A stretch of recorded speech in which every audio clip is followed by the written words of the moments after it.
So, I'm going to talk to you about those 5 camellia mistakes that gardening beginners always seem to make. So, that's pretty much all of you lot then.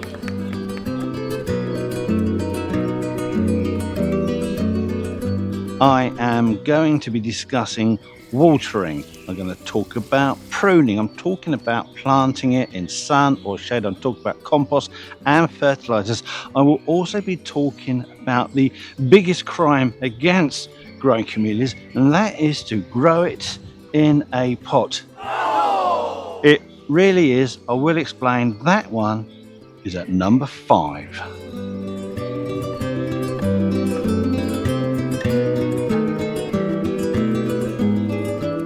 The first mistake is to do with either giving it too much sun or too much shade. So let me take you on a journey to the Eastern Orient where these plants originated from. We're looking at Japan, China, Korea, that lovely, wonderful area of East Asia.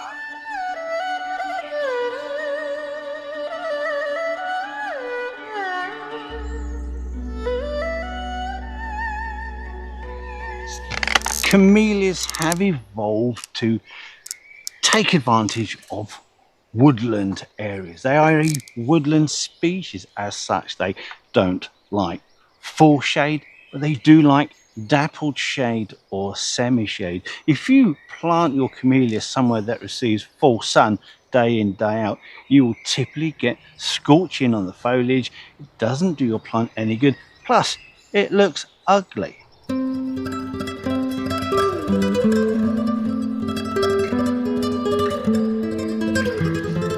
So a position of semi-shade, dapple shade will be preferable. However, so long as you keep it out of direct sun at the hottest part of the day, late afternoon sun, early evening sun is absolutely fine, and late morning is absolutely fine too. In fact, morning sun is perfect, except for this one thing, teeny tiny thing that could absolutely destroy your flowering displays in the spring.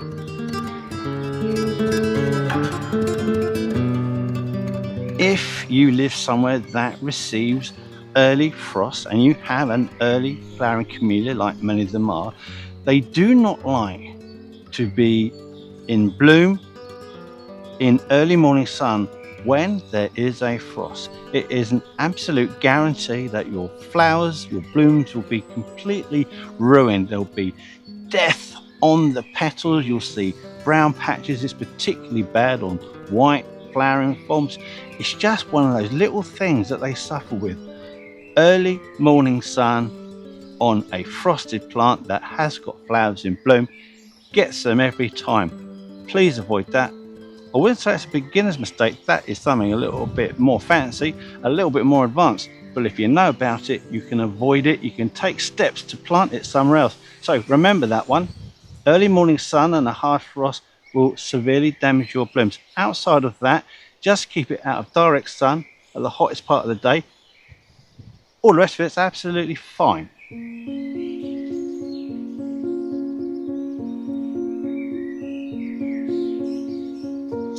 Beginner mistake number 2 is to do with compost and fertilizer, because the majority of your camellias require a soil that is slightly acidic.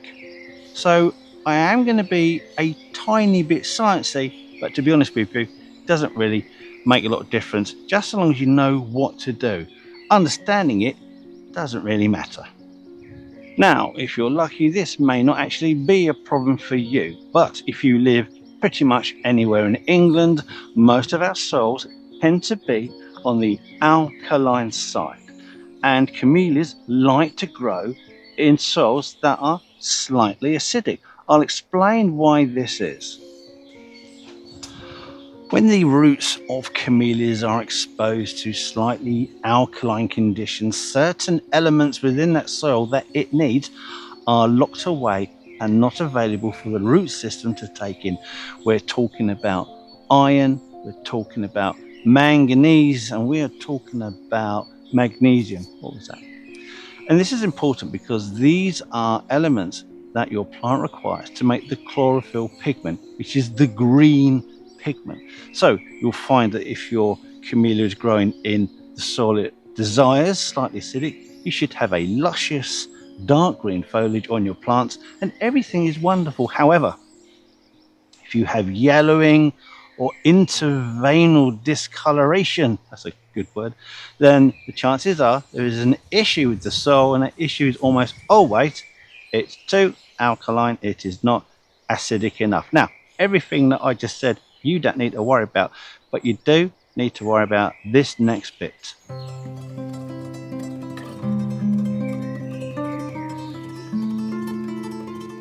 Whether you are planting it in the ground or in a pot, don't plant it in a pot.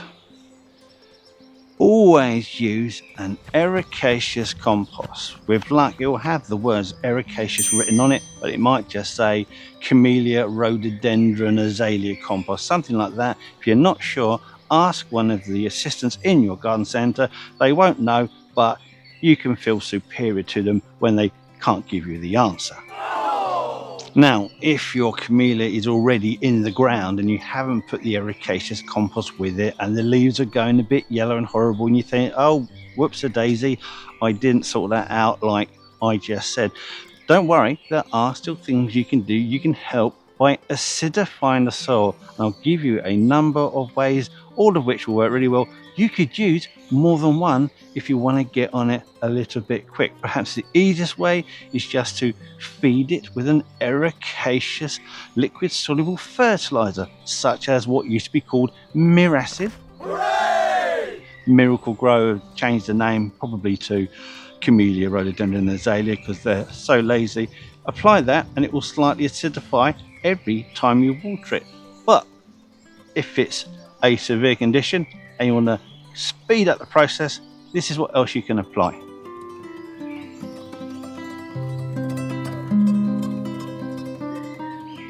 You can apply a product known as sequestrine, which contains iron chelate, so it slightly acidifies the soil and adds loads more iron, which the plant is struggling to get hold of. You can also consider putting down sulfur chips, which is an excellent way of acidifying your soil. It's always with these treatments, always check the packaging and the amounts you should use. You don't want to flip and overdose it because you could do more damage than good. Lastly, you could always trowel in a little bit of aluminium sulfate, and if you are a bit of a cheapskate, like I know that you are, you could always put down some hydrangea colorant because you may have a little bit hanging around in your greenhouse, because again, these are all very similar products. They're all about slightly acidifying the compost. You do that, you will resolve this issue of your plant not being able to take up those valuable nutrients that are locked away from it.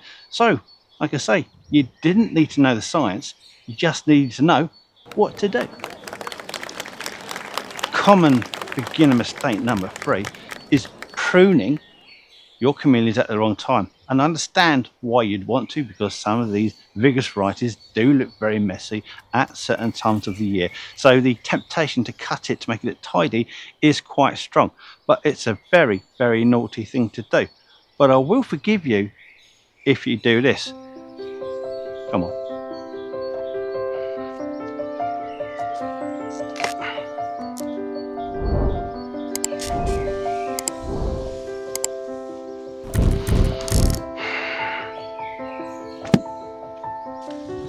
That's right, you click on subscribe.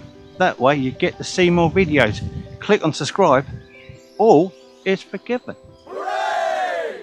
Luckily for you, camellias are actually surprisingly robust and will tolerate some quite nasty hack jobs over the year and will come back through fine.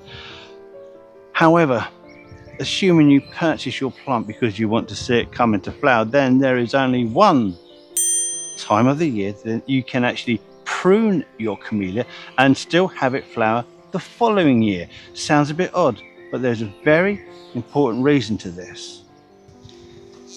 Back into my comfy chair.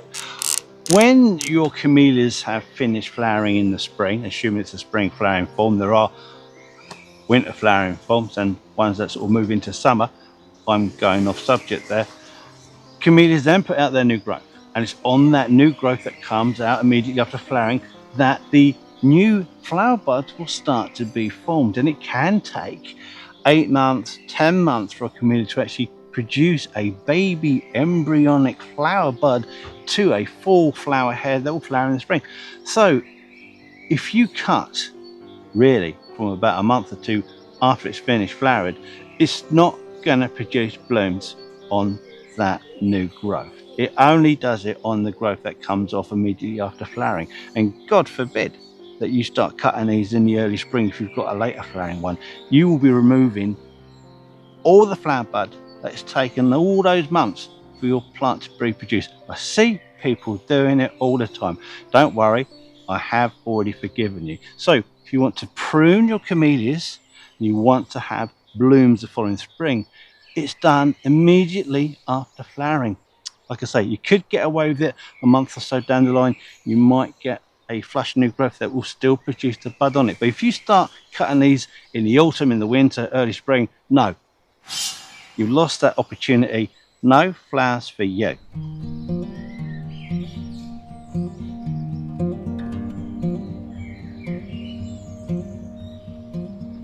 This next mistake is to do watering, and there are a number of aspects with regard to watering your camellias. We've mentioned earlier that these come from a woodland environment, and as such the soil tends to be reliably moist yet free draining throughout the year. If you do have waterlogged soils, they don't tend to be there very long, because in the woodland you have a lot of trees, these are big plants, large established root systems. They will just suck out all the moisture and everything is back to normal. Now, with your camellias, they need to be kept in soil that is reliably moist throughout the year, and this is particularly important during periods of drought. I'll explain a bit more about that.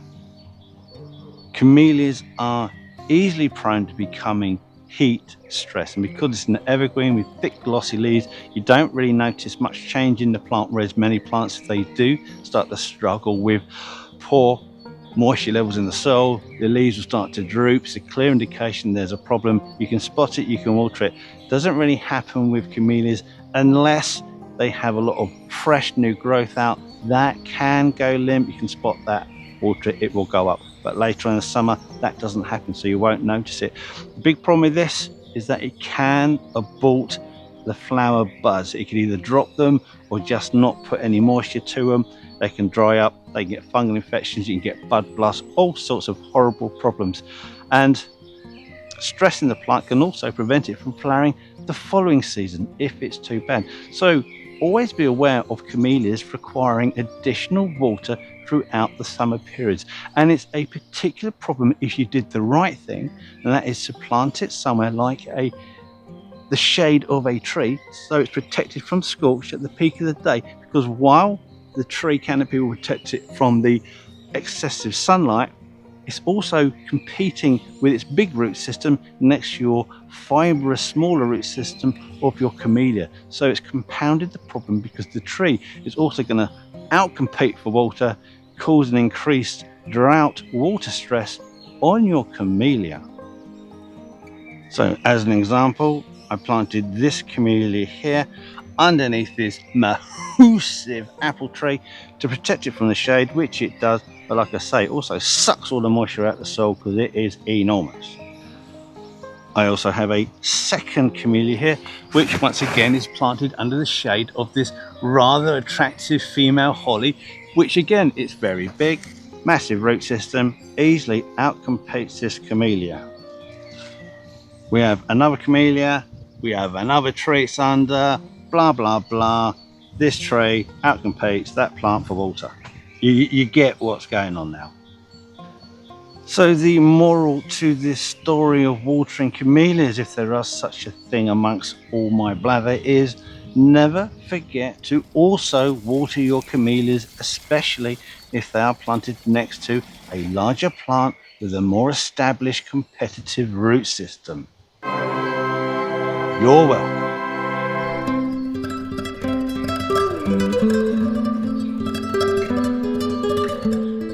And now we are at mistake number 5, which is to grow your camellia in a pot. Have you actually ever seen a camellia looking like a proper handsome specimen in a pot? No! No, you flipping haven't, and it's because of this.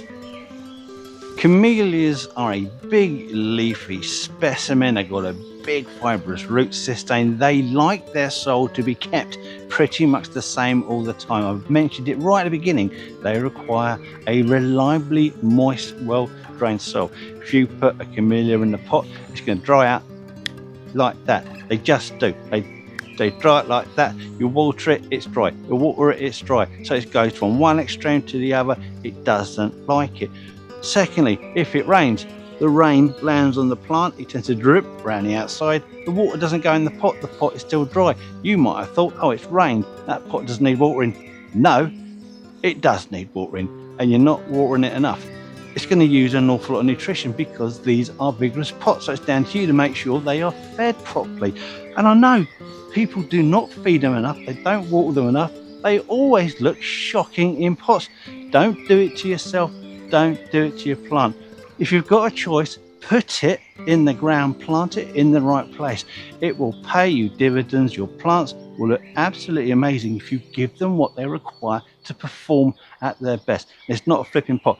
And I tell you what, if you start using terracotta pots, they're even worse at drainage because they're porous, so the water leaches out the side. If you are going to use a pot, you want to use the big pot, the biggest pot you can get away with to move around. You want something that's got a glaze on it, so again, helps keep the moisture in. You've got to do the job properly. That is one of the biggest beginner mistakes I see. Knackered, horrible looking camellias in a pot. Don't do it. I'm aware I started ranting. I'll stop now.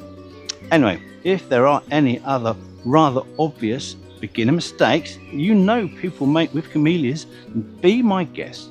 Put that in the comments section. I would generally enjoy reading it. We do have a lot of people in the comments who like to read and have a chat with each other about it too, so it's a valuable resource for other gardeners. Anyway, thanks for watching. Before I go, consider, if you subscribed, to consider clicking on that video to get some more information about an entirely different subject. I haven't decided which video I'm going to put there. It will probably be something like let me see.